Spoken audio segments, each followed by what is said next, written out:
ಓಂ ಶ್ರೀ ಗಣೇಶ ಶಾರದಾ ಗುರುಭ್ಯೋ ನಮಃ. ಹರಿ ಓಂ ನಮಃ ಶಿವಾಯ. ನಮಸ್ಕಾರ. ನಾನು ಜ್ಯೋತಿಷ್ಯ ವಿದ್ಯಾರತ್ನ ಆಚಾರ್ಯ ಶ್ರೀಮತಿ ಸುಗುಣ.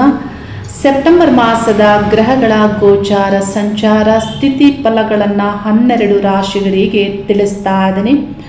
ಅದಕ್ಕೂ ಮೊದಲು ಬೆಂಗಳೂರಿನ ವ್ಯಕ್ತಿಯೊಬ್ಬರು ಪರಿಹಾರಗಳ ಬಗ್ಗೆ ಸರಿಯಾದಂತಹ ಸ್ಪಷ್ಟತೆ ತಿಳುವಳಿಕೆಯನ್ನು ಜನರಿಗೆ ಕೊಡಬೇಕು ಅಂತ ಕೇಳಿಕೊಂಡಿದ್ರು. ಹಾಗಾಗಿ ನಾನು ತಿಳಿಸ್ತಾ ಇದ್ದೀನಿ. ಪರಿಹಾರಗಳನ್ನು ಮಾಡಿಕೊಳ್ಳುವ ಮೊದಲು ಸಮಸ್ಯೆ ಏನು ಅನ್ನೋದು ನಿಮಗೆ ತಿಳಿಬೇಕಾಗತ್ತೆ ಮತ್ತು ಸರಿಯಾದವರ ಬಳಿ ಹೋಗಬೇಕಾಗತ್ತೆ. ಇದು ನಿಮ್ಮದೇ ಆದಂತಹ ಕರ್ತವ್ಯ ಆಗಿರುತ್ತೆ. ಇದಕ್ಕೆ ಒಂದು ಉದಾಹರಣೆಯಾಗಿ ನನ್ನ ಅನುಭವದಲ್ಲಿರುವಂತಹ ವಿಷಯ ನಾನು ಇಲ್ಲಿ ತಿಳಿಸ್ತಾ ಇದ್ದೀನಿ.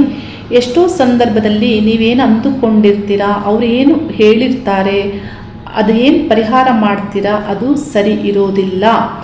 ಹಾಗಾಗಿ ವಿಷಯ ಸರಿಯಾಗಿ ತಿಳ್ಕೊಳ್ಳೋದು ನಿಮ್ಮದೇ ಆದಂತಹ ಕರ್ತವ್ಯ ತಿಳುವಳಿಕೆ ಆಗಿರುತ್ತೆ. 4 ವರ್ಷಗಳ ಹಿಂದೆ ಒಬ್ಬ ವ್ಯಕ್ತಿ ನನ್ನ ಕಚೇರಿಗೆ ಬರ್ತಾರೆ. ಅವರು ಬರುವಾಗ ಅವರ ಪರಿಚಯ ನನಗಿರೋದಿಲ್ಲ, ಯಾರೋ ರೆಫರ್ ಮಾಡಿರ್ತಾರೆ. ಅವರಿಗೆ ಬಂದಂತಹ ಅವರು ಪತಿ ನಡುವೆ ಸಮಸ್ಯೆ ಇದೆ, ಜಾತಕ ಪರಿಶೀಲನೆ ಮಾಡಿಸಿ ಅಂತ ಅವರು ನನ್ನಲ್ಲಿ ಕೇಳಿರ್ತಾರೆ.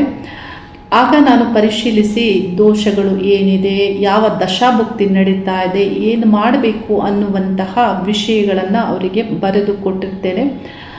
ಆಗಲೇ ಅವರಿಗೆ ಒಂದು ಸ್ಪಷ್ಟ ಆಗುತ್ತೆ, ನಾನು ಇದಕ್ಕೂ ಮೀರಿದ ವಿಷಯಗಳನ್ನು ತಿಳಿಸ್ತೇನೆ, ನೋಡ್ತೇನೆ, ನನ್ನಿಂದ ತಿಳಿಬಹುದು ಅನ್ನೋದು ಅವರಿಗೆ ಅರ್ಥ ಆಗುತ್ತೆ.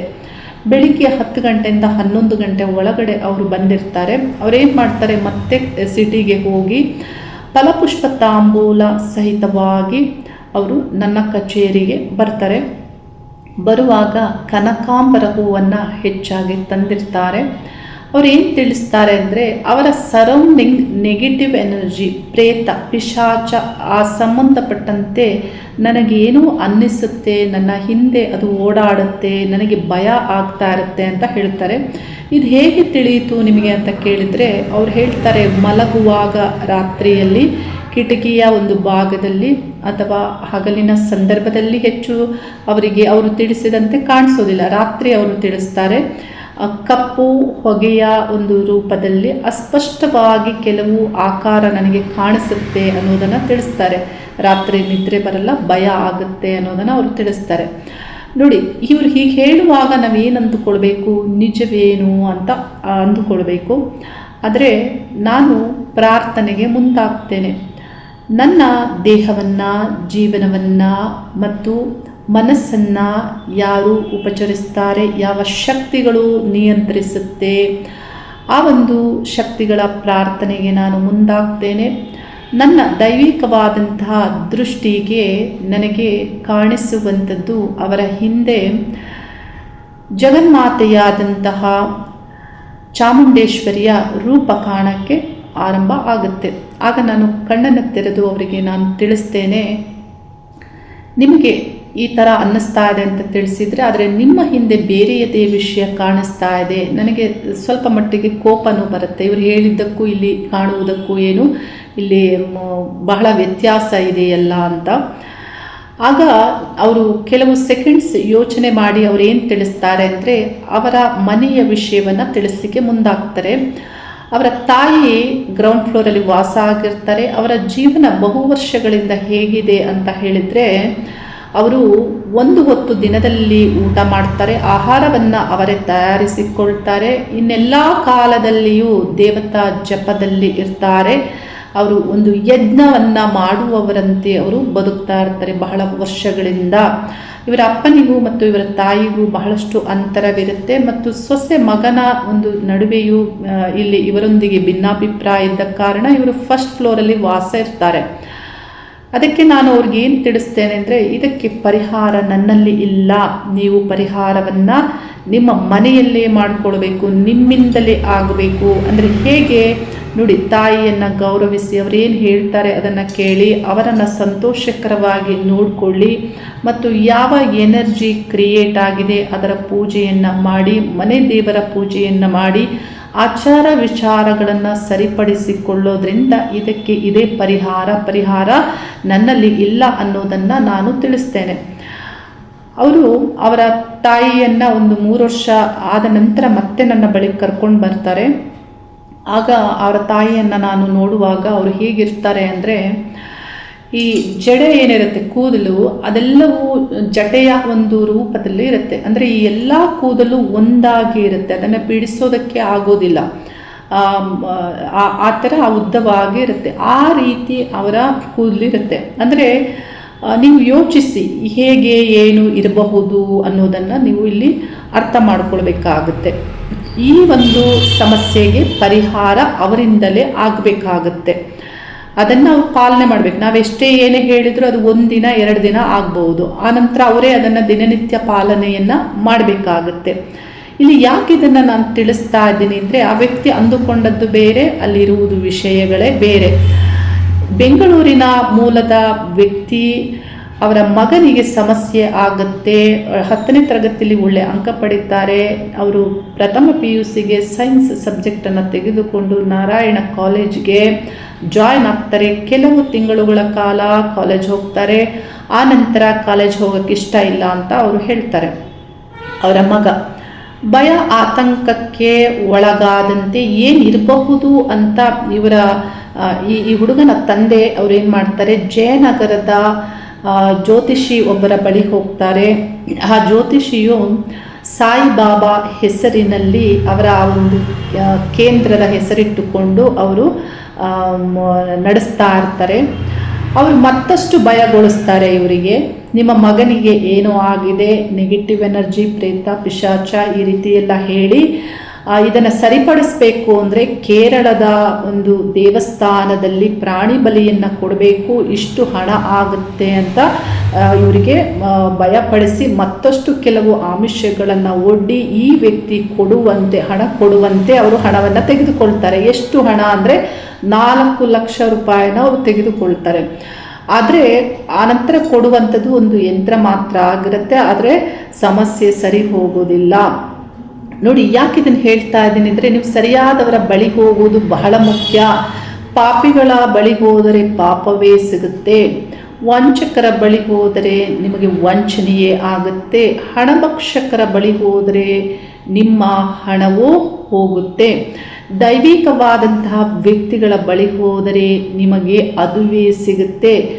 ಇಲ್ಲಿ ಯಾಕೆ ಇದನ್ನು ಅರ್ಥ ಮಾಡ್ಕೋಬೇಕಂದ್ರೆ, ನೋಡಿ, ಒಂದು ಲೆಟರ್ ಒಂದು ಸ್ಥಳಕ್ಕೆ ಹೋಗಬೇಕು, ಒಂದು ಇನ್ಫಾರ್ಮೇಷನ್ ಒಂದು ಸ್ಥಳಕ್ಕೆ ಹೋಗಬೇಕಂದ್ರೆ ಪೋಸ್ಟ್ ಮ್ಯಾನ್ ಸರಿ ಇರಬೇಕಾಗುತ್ತೆ, ವಿಳಾಸ ಸರಿ ಇರಬೇಕಾಗುತ್ತೆ, ಮತ್ತು ವಿಷಯಗಳು ಸರಿ ಇರಬೇಕಾಗುತ್ತೆ. ಸಮಸ್ಯೆಗಳು ಬಗೆಹರಿಬೇಕು ಅಂದರೆ ನೀವು ರಾಂಗ್ ಪರ್ಸನ್ ಹತ್ರ ಹೋದರೆ ಎಲ್ಲಿ ಆ ಲೆಟರ್ ಹೋಗುತ್ತೆ, ಪೋಸ್ಟ್ ಮ್ಯಾನ್ ಸರಿ ಇಲ್ಲ ಅಂದರೆ, ಮತ್ತು ವಿಷಯಗಳೇ ಅಲ್ಲಿ ಯಾವ ಸಮಸ್ಯೆ ಅಂತಾನೆ ನೀವು ಸರಿಯಾಗಿ ಹಾಕಿಲ್ಲ ಅಂದರೆ ಅದು ದೇವತೆಯನ್ನು ಹೇಗೆ ರೀಚ್ ಆಗುತ್ತೆ, ಮತ್ತು ವಿಳಾಸ ರಾಂಗ್ ಇದ್ದರೆ ಅದೆಲ್ಲಿ ಹೋಗುತ್ತೆ, ಹೋಗಲ್ಲ. ಏನು ಸಮಸ್ಯೆಗಳು ಬಗೆಹರಿಯೋದಿಲ್ಲ.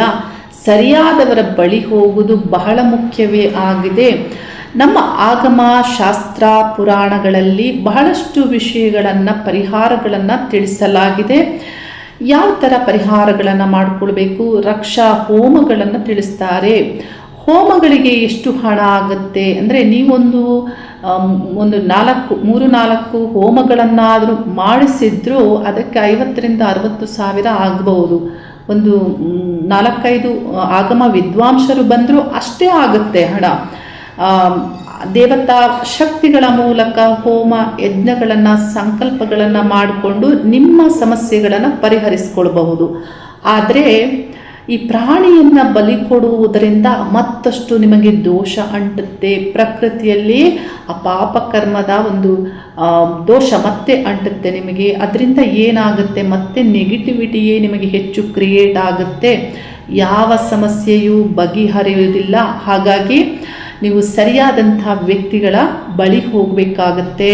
ಇದಕ್ಕೇನು ಒಂದು 50,000 to 60,000 ನೀವು ಒಂದಷ್ಟು ರಕ್ಷಾ ಹೋಮಗಳನ್ನು ಮಾಡಿದರೂ ಅಷ್ಟೇ ಆಗೋದು. 4 ಲಕ್ಷ ಎಲ್ಲ ಆಗೋದಿಲ್ಲ.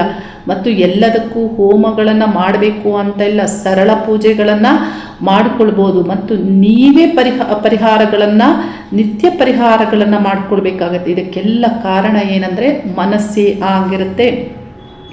ಈ ಹುಡುಗನ ಮನಸ್ಸು ಯಾಕೆ ಹೀಗಾಯಿತು ಅಂದರೆ ನೋಡಿ, ಈ ಹುಡುಗನ ಜಾತಕವನ್ನು ನಾನು ಪರಿಶೀಲಿಸಿದಾಗ ಆ ಹುಡುಗನ ಜಾತಕದ ಪ್ರಕಾರ ಅವರಿಗೆ ಕನ್ಯಾ ಲಗ್ನ ಆಗಿರುತ್ತೆ. ಕನ್ಯಾ ಲಗ್ನದಿಂದ ತೃತೀಯ ಸ್ಥಾನದಲ್ಲಿ ಚಂದ್ರಗ್ರಹ ಮತ್ತು ಶನಿಗ್ರಹ ಇದ್ದು 3 ಡಿಗ್ರಿಯ ಒಳಗಡೆ ಇದ್ದು ಇವರಿಗೆ ಚಂದ್ರ ದಶೆ ಆರಂಭ ಕಳೆದ ವರ್ಷದಲ್ಲೇ ಆಗಿರುತ್ತೆ. ನೋಡಿ, ಚಂದ್ರ ಮತ್ತು ಶನಿ ಯಾವಾಗ ಈ 2 ಶತ್ರುಗ್ರಹಗಳು ಮನೋಕಾರಕ ಚಂದ್ರನಿಗೆ ಶನಿಯ ಸಂಬಂಧ ಬರಬಾರದು, ಬಂದರೆ ಏನಾಗುತ್ತೆ, ಅಂಥವರ ಜೀವನದಲ್ಲಿ ಏನಾದರೂ ಸಮಸ್ಯೆಗಳಿರುತ್ತೆ. ಮನಸ್ಸಿನ ಬಗ್ಗೆಯೇ ಅಲ್ಲ, ಶನಿಯ ಕಾರಕತ್ವಗಳಲ್ಲಿ ಬರುವಂತಹ ಮೂರ್ಛಾರೋಗ, ಪೋಲಿಯೋ ಆಗ್ಬೋದು, ಮತ್ತು ಪಿಡ್ಸ್ ಆಗ್ಬೋದು, ಈ ಮಾನಸಿಕ ಅಸಮತೋಲನಗಳಾಗ್ಬೋದು, ನಾನಾ ರೀತಿಯ ಸಮಸ್ಯೆಗಳು ಬರುತ್ತೆ. ಇದರಿಂದ ಜೀವಕ್ಕೇನಾದರೂ ತೊಂದರೆಗಳಾಗುವಂಥದ್ದನ್ನು ಕೆಲವರು ಮಾಡಿಕೊಳ್ತಾರೆ. ಈ ಚಂದ್ರ ಮತ್ತು ಶನಿ ಗ್ರಹಗಳು ಒಟ್ಟಿಗೆ, ಅದರಲ್ಲೂ ಬಹಳ ನಿಯರೆಸ್ಟ್ ಡಿಗ್ರಿಯಲ್ಲಿ ಇರಲೇಬಾರದು. ಈ ಒಂದು ಚಂದ್ರದಶೆ ಆರಂಭದಲ್ಲಿ ಶನಿಯ ಎಫೆಕ್ಟ್ ಆಗಿದೆ. ಶನಿಗ್ರಹ ವಕ್ರವಾಗಿ ಇದ್ದು ಅವರ ವಕ್ರ ಸ್ಥಿತಿಯಿಂದ ಚಂದ್ರನನ್ನು ಪೀಡಿಸೋದ್ರಿಂದ ಇಲ್ಲಿ ಈ ಶನಿಯ ಎಫೆಕ್ಟ್ ಹೆಚ್ಚಾಗಿದೆ. ಮತ್ತು ಅಷ್ಟಮ ದೋಷದ ಪ್ರಭಾವ, ಅಷ್ಟಮ ದೋಷ ಅಂದರೆ ಗೋಚಾರದಲ್ಲಿ ಸಿಂಹರಾಶಿಯವರಿಗೆ ಅಷ್ಟಮ ಶನಿ ಸಂಚಾರ ಆಗೋದ್ರಿಂದ ಬುದ್ಧಿ, ಮನಸ್ಸು ಎಲ್ಲವೂ ಕೆಡುತ್ತೆ. ಹಾಗಾಗಿ ನಾನಾ ರೀತಿಯ ವಿಘ್ನಗಳು ಉಂಟಾಗುತ್ತೆ, ಅಡೆತಡೆಗಳು ಆಗೇ ಆಗುತ್ತೆ. ಇದನ್ನು ಇವರು ಇಷ್ಟೆಲ್ಲ ಆದ ಮೇಲೆ ತಿಳಿದುಕೊಳ್ಳುವ ಮೊದಲು ಈ ಒಂದು ಹುಡುಗನ ಜಾತಕದ ಪರಿಶೀಲನೆಯನ್ನು ಮೊದಲೇ ಮಾಡಿದರೆ ಈ ಸಮಸ್ಯೆಗಳನ್ನೆಲ್ಲ ಉತ್ತಮ ಜ್ಯೋತಿಷಿಗಳು ಮೊದಲೇ ಬರೆದು ಕೊಟ್ಟಿರ್ತಾ ಇದ್ರು. ನೋಡಿ, ಈ ಚಂದ್ರ ದಶೆಯಲ್ಲಿ ಚಂದ್ರಭುಕ್ತಿ ನವೆಂಬರ್ 2026ಗೆ ಎಂಡ್ ಆಗುತ್ತೆ. ಆನಂತರ ಬೇರೆಯದೇ ಫಲ ಸಿಗೋದಾಗಿರುತ್ತೆ.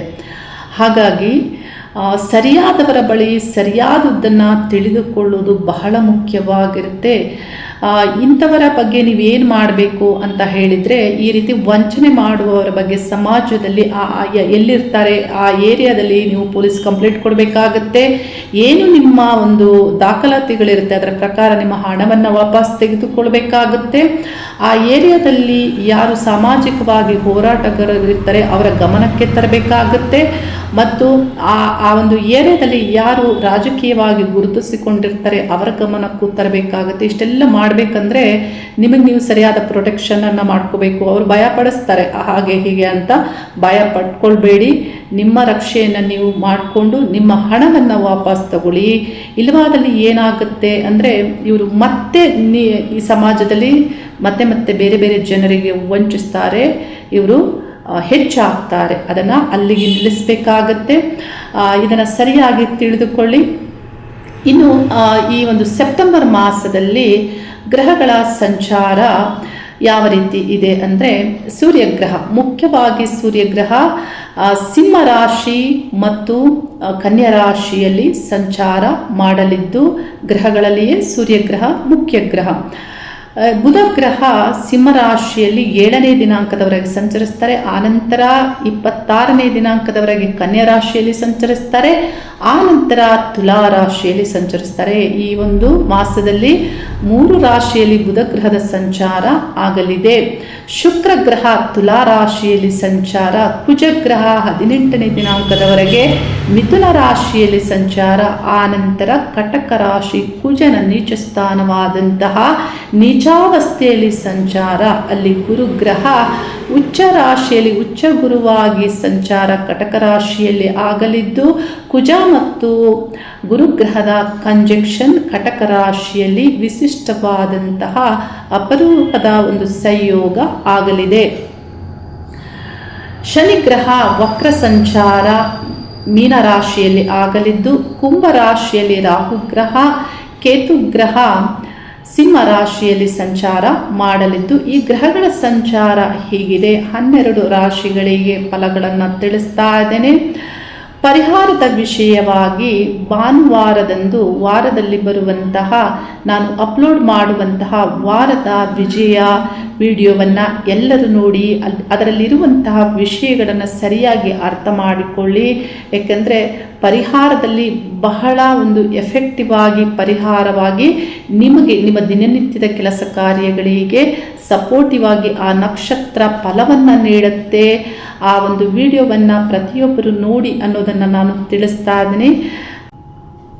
ವೃಶ್ಚಿಕ ರಾಶಿಯವರಿಗೆ ಸೆಪ್ಟೆಂಬರ್ ಮಾಸದಲ್ಲಿ ರಾಶ್ಯಾಧಿಪತಿ ಕುಜಗ್ರಹ ಅಷ್ಟಮ ಸ್ಥಾನ ಮಿಥುನ ರಾಶಿಯಲ್ಲಿ ಈಗಾಗಲೇ ಸಂಚಾರ ಮಾಡ್ತಾ ಇರೋದ್ರಿಂದ ನೀವು ನಿಮ್ಮ ಕೆಲಸ ಕಾರ್ಯಗಳಲ್ಲಿ ಜೀವನದಲ್ಲಿ ಸಡನ್ ಆಗಿ ಏನಾದರೂ ಬದಲಾವಣೆಗಳನ್ನು ಮಾಡುವಂತಹ ಒಂದು ಪ್ರಭಾವ ಆಗುತ್ತೆ. ಕುಜ ಪ್ರಭಾವ ಕೆಲಸ ಕಾರ್ಯಗಳಲ್ಲಿ ಯಾಕೋ ಏನೋ ನಿಮಗೆ ಕಷ್ಟ ಆಗ್ತಾ ಇರುತ್ತೆ, ವಿಪರೀತ ಅಡೆತಡೆಗಳು ಎದುರಾಗ್ತಾ ಇರುತ್ತೆ. ಕುಜಗ್ರಹ ಅಷ್ಟಮ ಸ್ಥಾನದಲ್ಲಿ ಸಂಚಾರ ಮಾಡೋದ್ರಿಂದ ನಿಮ್ಮ ಮೈಂಡ್ಸೆಟ್ ಇನ್ವೆಸ್ಟಿಗೇಟಿವ್ ಮೈಂಡ್ಸೆಟ್, ಯಾವುದೇ ವಿಷಯಗಳನ್ನು ಶೀಘ್ರವಾಗಿ ತಿಳಿದುಕೊಳ್ಳಬೇಕು ಅನ್ನುವಂತಹ ಪ್ರಭಾವವು ಆಗ್ತಾ ಇರುತ್ತೆ. ಕುಜಗ್ರಹ ಅಷ್ಟಮ ಸ್ಥಾನದಿಂದ ನವಮ ಸ್ಥಾನವನ್ನು ಈ ಮಾಸದಲ್ಲಿ ಪ್ರವೇಶ ಮಾಡ್ತಾ ಇದ್ದು ಈ ಮಾಸದಲ್ಲಿ ಆರೋಗ್ಯದ ಸಮಸ್ಯೆಗಳು ನಿಮಗೆ ಎದುರಾಗಬಹುದು. ಅಂದರೆ ವಿಪರೀತವಾದಂತಹ ಒತ್ತಡಗಳಿಂದ ಬರಬಹುದಾದಂತಹ ಸಮಸ್ಯೆಗಳು. ಕುಜಗ್ರಹ ನೀಚ ಆಗ್ತಾ ಇರೋದ್ರಿಂದ ನಿಮ್ಮ ಎನರ್ಜಿ ಡೌನ್ ಆಗ್ಬೋದು ಸಡನ್ ಆಗಿ. ಮತ್ತು ಹವಾಮಾನದ ಸಂಬಂಧಪಟ್ಟಂತೆ, ವಾತಾವರಣದ ಸಂಬಂಧಪಟ್ಟಂತೆ ಶೀತ ಜ್ವರ ಈ ರೀತಿ ಸಂಬಂಧಪಟ್ಟಂತಹ ಆರೋಗ್ಯ ಸಮಸ್ಯೆಗಳಾಗ್ಬೋದು ನೀರಿನಿಂದ. ಏಕೆಂದರೆ ಜಲತತ್ವ ರಾಶಿಯಲ್ಲಿ ಕುಜಗ್ರಹ ರಾಶ್ಯಾಧಿಪತಿಯಾಗಿ ನೀಚ ಸ್ಥಾನದಲ್ಲಿ ಸಂಚಾರ ಮಾಡ್ತಾ ಇರೋದ್ರಿಂದ ಇಲ್ಲಿ ಶೀತ ಸಂಬಂಧಪಟ್ಟಂತಹ ಆರೋಗ್ಯ ಸಮಸ್ಯೆಗಳು ನಿಮಗೆ ಬಾಧಿಸಬಹುದು. ಹಾಗಾಗಿ ಆರೋಗ್ಯದ ರಕ್ಷೆ ಆಗಬೇಕಾಗುತ್ತೆ. ಇನ್ನು ವ್ಯಕ್ತಿತ್ವದಲ್ಲಿ ಕುಜಗ್ರಹ ನೀಚ ಸಂಚಾರ ಆಗೋದ್ರಿಂದ ಇಲ್ಲಿ ನೀಚ ಭಂಗವಾದರೂ ಕುಜನ ಪ್ರಭಾವ ಪ್ರಾರಂಭದಲ್ಲಿ ಹೇಗಿರುತ್ತೆ ಅಂದರೆ ಕುಜಗ್ರಹ ನೀಚನಾಗಿ ಸಂಚರಿಸುವಾಗ ನಿಮಗೆ ತಪ್ಪು ತಿಳುವಳಿಕೆಯಿಂದ ಆಗಬಹುದಾದಂತಹ ಸಮಸ್ಯೆಗಳು ಪ್ರಾರಂಭದಲ್ಲಿ, ಅಂದರೆ ಇದೇ ಸರಿ ಅನ್ನುವಂತಹ ಅಂಧನಂಬಿಕೆಯ ನಡವಳಿಕೆ ನಿಮ್ಮಲ್ಲಿ ನಿರ್ಮಾಣ ಆಗಬಹುದು. ನೀವು ಅಂದುಕೊಂಡದ್ದೇ ಸರಿ ಅಂತ. ಇದರಿಂದ ಏನಾಗುತ್ತೆ, ಸಮಸ್ಯೆಗಳಾಗುತ್ತೆ ಮತ್ತು ಇತರರೊಂದಿಗೆ ಆರ್ಗ್ಯುಮೆಂಟ್ಸ್ ಆಗಬಹುದು. ಏಕೆಂದರೆ ವಾಕ್ಸ್ಥಾನಾಧಿಪತಿಯೊಂದಿಗೆ ಕುಜಗ್ರಹ ನೀಚ ಸಂಚಾರ ಆಗ್ತಾ ಇರೋದ್ರಿಂದ ಕುಟುಂಬದವರೊಂದಿಗೆ ನಿಮಗೆ ಆರ್ಗ್ಯುಮೆಂಟ್ಸ್ ಆಗ್ಬೋದು. ಇಲ್ಲಿ ಕುಜ ಮತ್ತು ನೀಚ ಕುಜ ಮತ್ತು ಉಚ್ಚ ಗುರುವಿನ ಈ ಒಂದು ಸಂಯೋಗ ಯಾವ ರೀತಿ ನಿಮಗೆ ಫಲವನ್ನು ವೈಬ್ರೇಷನ್ ಕ್ರಿಯೇಟ್ ಮಾಡುತ್ತೆ ಅಂದರೆ ನೋಡಿ, ಉದಾಹರಣೆಯಾಗಿ ನಾನು ತಿಳಿಸ್ತೇನೆ. ವಿದ್ಯಾರ್ಥಿಗಳು ತರಗತಿಗೆ ಹೋಗುವಾಗ 1 ನಿಮಿಷವಾದರೂ ಲೇಟ್ ಹೋದಾಗ ಗುರುಗಳು ಅಲ್ಲಿ ಟೀಚರ್ಸ್ ಏನು ಹೇಳ್ತಾರೆ ಗೆಟ್ ಔಟ್ ಅನ್ಬೋದು. ಆ ತಕ್ಷಣ ವಿದ್ಯಾರ್ಥಿ ಆದವರು ಗೆಟ್ ಔಟ್ ಅಂದ ತಕ್ಷಣ ಹೊರಗೆ ಬರುವಂತಹ ಒಂದು ವ್ಯಕ್ತಿಗಳು ಇರ್ತಾರೆ, ವಿದ್ಯಾರ್ಥಿಗಳಿರ್ತಾರೆ. ಇದರಿಂದ ನಷ್ಟ ಯಾರಿಗೆ ಆಗುತ್ತೆ ಅಂದರೆ ವಿದ್ಯಾರ್ಥಿಗೆ ನಷ್ಟ ಆಗುತ್ತೆ. ಏಕೆಂದರೆ ಗುರುಗಳು ತರಗತಿಯಲ್ಲಿ ಪಾಠವನ್ನು ಮಾಡ್ತಾರೆ, ಕಲಿಕೆಯು ನಷ್ಟ ಆಗುತ್ತೆ. ಆದರೆ ಏನು ಮಾಡಬೇಕು ಅಂದರೆ ನೋಡಿ, ಗೆಟೌಟ್ ಅಂದ ತಕ್ಷಣ 1-2-3 ಬಾರಿಯಾದರೂ ಕ್ಷಮೆಯನ್ನು ಯಾಚಿಸಿ ತರಗತಿಯಲ್ಲಿ ಕುಳಿತುಕೊಳ್ಬೇಕಾಗತ್ತೆ. ಯಾಕೆಂದರೆ ಪಾಠ ಅನ್ನೋದು ನಿಮಗೆ ಬೇಕಾಗುತ್ತೆ. ಆ ಒಂದು ಸಂದರ್ಭದಲ್ಲಿ ನೀವು ಹೊರಗೆ ಬಂದಾಗ ಏನಾಗುತ್ತೆ, ನಷ್ಟ ನಿಮಗಾಗುತ್ತೆ, ಟೀಚರ್ಗೆ ನಷ್ಟ ಆಗೋದಿಲ್ಲ. ಹೀಗೆ ನಿಮ್ಮ ನಡವಳಿಕೆಯಲ್ಲಿ ಸ್ವಲ್ಪ ನಿಮಗೆ ತಿಳುವಳಿಕೆ ಇರಬೇಕಾಗುತ್ತೆ ಮತ್ತು ತಾಳ್ಮೆಯು ಇರಬೇಕಾಗುತ್ತೆ, ವಿನಯತೆಯಿಂದ ನಡೆದುಕೊಳ್ಬೇಕಾಗುತ್ತೆ. ಸಡನ್ ಆಗಿ ಶೀಘ್ರ ಕೋಪದಿಂದ ಏನಾದರೂ ಸಮಸ್ಯೆಗಳು ಆಗ್ಬೋದು, ಎನರ್ಜಿ ಸಡನ್ ಆಗಿ ಡೌನ್ ಆಗ್ಬೋದು. ಇಂಥವುಗಳನ್ನು ಸ್ವಲ್ಪ ನಿಯಂತ್ರಿಸಿ ಮತ್ತು ಭಾವನಾತ್ಮಕವಾದಂತಹ ವಿಷಯಗಳಿಗೆ ಸಿಲುಕಬಹುದು. ಅಂದರೆ ಸಡನ್ ಆಗಿ ಏನಾದರೂ ಒಂದು ವಿಷಯದೊಳಗೆ ಸಿಕ್ಕಿ ಬಾಧೆ ಪಡುವಂತೆಯೂ ಆಗಬಹುದು. ಹಾಗಾಗಿ ಭಾವನೆಗಳನ್ನು ನಿಯಂತ್ರಿಸಬೇಕಾಗುತ್ತೆ. ಇನ್ನು ಕುಜಗ್ರಹ ನೀಚ ಭಂಗವಾಗುವುದರಿಂದ ಯಾವೆಲ್ಲ ಫಲದಲ್ಲಿ ಡೆವಲಪ್ಮೆಂಟ್ ಇರುತ್ತೆ ಅಂದರೆ ನವಮ ಸ್ಥಾನದಲ್ಲಿ ಕುಜ ಮತ್ತು ಯೋಗಕಾರಕ ಗುರುಗ್ರಹ ನೀಚ ಭಂಗ ಆಗ್ತಾ ಇರೋದ್ರಿಂದ ಇಲ್ಲಿ ಒಂದು ಯೋಗ ಕ್ರಿಯೇಟ್ ಆಗುತ್ತೆ. ಈ ಯೋಗ ಯಾವ ಫಲವನ್ನು ನೀಡುತ್ತೆ ಅಂದರೆ ನೋಡಿ, ವಿದ್ಯಾಸ್ಥಾನಾಧಿಪತಿ, ಧನಸ್ಥಾನಾಧಿಪತಿ, ಧನಕಾರಕ ಗುರು, ಧನಾಭಿವೃದ್ಧಿಗೆ ಇಲ್ಲಿ ಪ್ರಭಾವ ಆಗುತ್ತೆ. ಹೈಯರ್ ಎಜುಕೇಷನ್ ಸ್ಥಾನದಲ್ಲಿ ಇರೋದ್ರಿಂದ ವಿದ್ಯಾರ್ಥಿಗಳಿಗೆ ನಿಮಗೆ ಜ್ಞಾನ ಅಭಿವೃದ್ಧಿ ಆಗುವಂತೆ, ಮಹತ್ವದ ಗುರಿ ಅಂದರೆ ಅದರಲ್ಲಿ ಎಥಿಕ್ಸ್ ಇರುವಂತೆ, ನೀವೇನಾದರೂ ದೂರ ಪ್ರಯಾಣ ಹೊರಸ್ಥಳದಲ್ಲಿ ಕಲಿಕೆಯನ್ನು ಮಾಡಬೇಕು ಅನ್ನುವವರಿಗೆ ಇಲ್ಲಿ ಲಕ್ ಕ್ರಿಯೇಟ್ ಆಗುವಂತೆ ಈ ಗ್ರಹಗಳು ಪ್ರಭಾವವನ್ನು ಮಾಡ್ತಾ ಇದ್ದು, 9ನೇ ಸ್ಥಾನದಲ್ಲಿ ಧರ್ಮ ಕಾರ್ಯಗಳನ್ನು ಮಾಡುವುದಕ್ಕೂ ಈ ಗ್ರಹಗಳ ಪ್ರಭಾವ ಆಗಲಿದೆ. ಇನ್ನು ಉದ್ಯೋಗ ಸಂಬಂಧಪಟ್ಟಂತೆ ಈ ಮಾಸದಲ್ಲಿ ಉದ್ಯೋಗದಲ್ಲಿ ದಶಮ ಸ್ಥಾನವನ್ನು ನೋಡಬೇಕಾಗುತ್ತೆ. ರಾಶ್ಯಾಧಿಪತಿ ಅಷ್ಟಮ ಮತ್ತು ನೀಚ ಸ್ಥಾನದಲ್ಲಿ ಸಂಚರಿಸಿದರೂ ದಶಮ ಸ್ಥಾನದಲ್ಲಿ ಸೂರ್ಯಗ್ರಹದ ಸಂಚಾರ ಆಗ್ತಾ ಇದ್ದು, ಸೂರ್ಯಗ್ರಹ ಮತ್ತು ಕೇತು ಗ್ರಹಗಳ ಅಂತರವೂ ಇದೆ ಈ ಒಂದು ಮಾಸದಲ್ಲಿ. ಹಾಗಾಗಿ ಸೂರ್ಯಗ್ರಹ ನಿಮಗೆ ಒಳ್ಳೆ ಫಲಗಳನ್ನು ನೀಡಬೇಕು. ಕರ್ಮಸ್ಥಾನಾಧಿಪತಿ ಕರ್ಮಸ್ಥಾನದಲ್ಲಿ ಸಂಚರಿಸುವಾಗ ನಿಮ್ಮ ಕೆಲಸ ಕಾರ್ಯಗಳು ಆಗುವಂತೆ ಮತ್ತು 17ನೇ ದಿನಾಂಕ ಲಾಭಸ್ಥಾನವನ್ನು ಪ್ರವೇಶಿಸೋದ್ರಿಂದ, ಲಾಭಾಧಿಪತಿ ಬುಧಗ್ರಹ ಲಾಭಸ್ಥಾನದಲ್ಲಿ ಸಂಚರಿಸೋದ್ರಿಂದ ನಿಮಗೆ ವಿಧ ವಿಧವಾದಂತಹ ನಾನಾ ರೀತಿಯ ಮಾರ್ಗದಲ್ಲಿ ಲಾಭವು ಬರುತ್ತೆ. ಆದರೆ ಬಂದಂತಹ ಲಾಭ ಹೇಗೆ ಖರ್ಚು ಆಗುತ್ತೆ ಅಂದರೆ, ಇಲ್ಲಿ ಶುಕ್ರ ಗ್ರಹ 12ನೇ ಸ್ಥಾನದಲ್ಲಿ ಸಂಚರಿಸ್ತಾ ಇದ್ದಾರೆ. 12ನೇ ಸ್ಥಾನದಲ್ಲಿ ಶುಕ್ರ ಸಂಚರಿಸುವಾಗ ಅಧಿಕವಾದಂತಹ ಖರ್ಚು ಯಾವ ವಿಷಯಗಳಿಗೆ ಖರ್ಚಾಗುತ್ತೆ ಅಂದರೆ, ನೋಡಿ, ಈ ಒಂದು ಶುಕ್ರ ಗ್ರಹ ಸ್ತ್ರೀ ಗ್ರಹ, ಸ್ತ್ರೀಯರಿಗಾಗಿ ಖರ್ಚು, ಪತ್ನಿಗಾಗಿ ಖರ್ಚು ಮತ್ತು ಆಭರಣಗಳಿಗಾಗಿ ಖರ್ಚು, ವಸ್ತ್ರಗಳಿಗಾಗಿ ಖರ್ಚು, ಶುಭ ಕಾರ್ಯಗಳಿಗಾಗಿ ಖರ್ಚು, ದೇವತಾ ಕಾರ್ಯಗಳಿಗಾಗಿ ಖರ್ಚು, ಈ ರೀತಿ ಅಧಿಕವಾದಂಥ ಖರ್ಚು. ಶುಕ್ರ ಆ ಸ್ಥಾನಾಧಿಪತಿಯಾಗಿರೋದ್ರಿಂದ ಪ್ರಯಾಣಕ್ಕೆ ಶುಭವನ್ನು ನೀಡುತ್ತಾರೆ. ದೂರ ಪ್ರಯಾಣಕ್ಕೆ ಸಂಬಂಧಪಟ್ಟಂತೆ ಖರ್ಚು, ಈ ರೀತಿ ಇಲ್ಲಿ ಲಾಭ ಬಂದರೂ ಖರ್ಚು ಇರುತ್ತೆ, ಅಂದರೆ ಸಮವಾಗಿ ಇರುತ್ತೆ. ಮತ್ತು ವ್ಯಾಪಾರ ವ್ಯವಹಾರ, ಸ್ವಂತ ಉದ್ಯೋಗಸ್ಥರಿಗೆ ಈ ಮಾಸದಲ್ಲಿ ಶುಕ್ರ ಗ್ರಹ 12ನೇ ಸ್ಥಾನದಲ್ಲಿ ಸಂಚರಿಸ್ತಾ ಇರೋದ್ರಿಂದ ಅಧಿಕವಾದಂತಹ ಖರ್ಚುಗಳೇ ಇರುತ್ತೆ. ವ್ಯಾಪಾರ ವ್ಯವಹಾರದಲ್ಲಿ ಇಲ್ಲಿ ನಿಮಗೆ ಅನುಕೂಲಗಳಿಗಿಂತ ಖರ್ಚು ಜಾಸ್ತಿ ಆಗುತ್ತೆ. ನಿಮ್ಮ ಒಂದು ಕೆಲಸ ಕಾರ್ಯಗಳಲ್ಲಿ ಏನಾದರೂ ಅಡೆತಡೆಗಳು ಇದ್ದೇ ಇರುತ್ತೆ. ಇನ್ನು ಖಾಸಗಿ ಕಂಪನಿಯಲ್ಲಿ ಕೆಲಸ ಮಾಡುವಂತಹ ಗೌರ್ಮೆಂಟ್ ಉದ್ಯೋಗಸ್ಥರಿಗೂ ಹೆಚ್ಚಿನ ಸಮಸ್ಯೆಗಳಿಲ್ಲ. ದಶಮ ಮತ್ತು ಲಾಭಸ್ಥಾನದಲ್ಲಿ ಸೂರ್ಯಗ್ರಹದ ಸಂಚಾರ ಆಗ್ತಾ ಇರೋದ್ರಿಂದ. ಆದರೆ ಈ ಎಲ್ಲ ವಿಷಯಗಳಲ್ಲಿ ನಿಮಗೆ ಸರಿ ಆಗಬೇಕು ಅಂದರೆ ನಿಮ್ಮ ನಡವಳಿಕೆ ಸರಿ ಇರಬೇಕಾಗತ್ತೆ. ಈಗ ಮೊದಲೇ ನಾನೇನು ತಿಳಿಸಿದೆ, ಕುಜಗ್ರಹ ಅಷ್ಟಮ ಮತ್ತು ನೀಚ ಸ್ಥಾನದಲ್ಲಿ ಸಂಚರಿಸುವಾಗ ನೀವು ಅಂದುಕೊಂಡದ್ದೇ ಸತ್ಯ ಅನ್ನುವಂತಹ ಒಂದು ಅಂದದ ನಂಬಿಕೆ ನಿಮ್ಮಲ್ಲಿ ನಿರ್ಮಾಣ ಆಗಬಹುದು. ಇದನ್ನು ಸರಿಪಡಿಸ್ಕೊಳ್ಬೇಕಾಗತ್ತೆ. ಇತರರ, ಗುರು ಹಿರಿಯರ ಅಥವಾ ನಿಮಗೆ ಯಾರು ಒಳ್ಳೆಯದನ್ನು ಬಯಸ್ತಾರೆ ಅವರ ಮಾತು ಮತ್ತು ಮಾರ್ಗದರ್ಶನ, ಅಥವಾ ನೀವೇ ಸ್ವಲ್ಪ ಹೊತ್ತು ಯೋಚಿಸಿ ಅದನ್ನು ಸರಿಪಡಿಸ್ಕೊಳ್ಳಿ, ಒಳ್ಳೆಯದೇ ಆಗುತ್ತೆ. ಇನ್ನು ಕುಟುಂಬ ಮತ್ತು ಸಪ್ತಮಾಧಿಪತಿಯಾದಂತಹ ಶುಕ್ರ ಗ್ರಹ ಅಂದರೆ ಕುಟುಂಬ ವಿಷಯದಲ್ಲಿ ಆರ್ಗ್ಯುಮೆಂಟ್ಸ್ ಇದ್ದರೂ ಹೆಚ್ಚಿನ ಸಮಸ್ಯೆಗಳಿಲ್ಲ. ಆದರೆ ಸಪ್ತಮಾಧಿಪತಿ ವ್ಯಯಸ್ಥಾನದಲ್ಲಿರೋದ್ರಿಂದ ಪತಿ ಪತ್ನಿ ನಡುವೆ ಶುಕ್ರ 12ನೇ ಸ್ಥಾನದಲ್ಲಿ ಇರೋದ್ರಿಂದ ಇಲ್ಲಿ ಸಂತೋಷವನ್ನು ನೀಡಬೇಕು. ಶುಕ್ರ ಗ್ರಹ ಶಯನ ಸ್ಥಾನದಲ್ಲಿ ಶುಕ್ರ ಸಂಚಾರ ದಾಂಪತ್ಯದಲ್ಲಿ ಸಂತೋಷವನ್ನು ನೀಡಬೇಕು. ಇಲ್ಲಿ ಈ ರೀತಿ ಪ್ರಭಾವ ಆಗುತ್ತೆ. ಆದರೆ ಕೆಲವು ಪತಿ ಪತ್ನಿ ನಡುವೆ ಸಮಸ್ಯೆಗಳು ಬಹುದಿನಗಳಿಂದ, ಬಹು ವರ್ಷಗಳಿಂದಲೇ ಇದ್ದಾಗ ಇಂಥ ದಂಪತಿಗಳಿಗೆ ಸಂತೋಷ ಅಂದರೆ ಅಂತರ ಇರುತ್ತೆ, ಸಂತೋಷ ಸಿಗಲು ಸಾಧ್ಯವಿಲ್ಲ. ಯಾಕಂದರೆ ಅವರಲ್ಲಿ ಬಹಳ ಅಂತರ ಆಗಾಗಲೇ ನಿರ್ಮಾಣ ಆಗಿರುತ್ತೆ. ಹಾಗಾಗಿ ಇಲ್ಲಿ ಯಾರು ಒಳ್ಳೆಯ ದಂಪತಿಗಳಿರ್ತಾರೆ ಅಂದರೆ ಹೊಂದಾಣಿಕೆಯಿಂದ ಯಾರು ಬದುಕ್ತಾ ಇರ್ತಾರೆ ಅಂಥವರಿಗೆ ಯಾವುದೇ ಸಮಸ್ಯೆಗಳು ಇಲ್ಲ, ಒಳ್ಳೆಯದೇ ಆಗುತ್ತೆ. ಇನ್ನು ಚತುರ್ಥ ಸ್ಥಾನದಲ್ಲಿ ರಾಹು ಸಂಚಾರ, ಚತುರ್ಥಾಧಿಪತಿ ಶನಿಗ್ರಹ ವಕ್ರ ಸಂಚಾರ, ಈ ಸ್ಥಾನವನ್ನು ನೀಚ ಕುಜಗ್ರಹ ದೃಷ್ಟಿಸೋದ್ರಿಂದ ಆಸ್ತಿ, ಮನೆ, ವಾಹನ ಈ ಸಂಬಂಧಪಟ್ಟಂತೆ ಅಶುಭ ಫಲಗಳಿರುತ್ತೆ. ನಿರ್ಧಾರಗಳಿಗೆ ಅಷ್ಟು ಒಳ್ಳೆ ಕಾಲ ಆಗಿರೋದಿಲ್ಲ. ಇದರ ಸಂಬಂಧಪಟ್ಟಂತೆ ವಿಷಯಗಳನ್ನು ಮುಂದಕ್ಕೆ ಹಾಕೋದು ಒಳ್ಳೆಯದು. ಇನ್ನು ಪರಿಹಾರದ ವಿಷಯ ಸಂಬಂಧಪಟ್ಟಂತೆ ಕುಜಗ್ರಹಕ್ಕೆ ನೀವು ಪರಿಹಾರವನ್ನು ಮಾಡಿಕೊಳ್ಬೇಕಾಗುತ್ತೆ. ಗುರುವಿನೊಂದಿಗೆ ಕುಜಗ್ರಹ ಸಂಚರಿಸುವಾಗ ಇಲ್ಲಿ ಗುರು ಮತ್ತು ಕುಜಗ್ರಹ ಈ ಎರಡೂ ಗ್ರಹಗಳ ಬಣ್ಣ ಕೆಂಪು ಮತ್ತು ಅರಿಶಿನ ಆಗಿರುತ್ತೆ. ಹಾಗಾಗಿ ನಿತ್ಯ ನೀವು ಅಂದರೆ ಗಂಧವನ್ನು ಧರಿಸಿ ಅದರ ಮೇಲೆ ಕುಂಕುಮವನ್ನು ಇಟ್ಟುಕೊಳ್ಳೋದ್ರಿಂದ ಈ ಎರಡು ಬಣ್ಣಗಳು ನಿಮಗೆ ಶುಭವನ್ನು ನೀಡುತ್ತೆ. ಕುಜ ಮತ್ತು ಗುರುವಿನ ಬಣ್ಣಗಳು.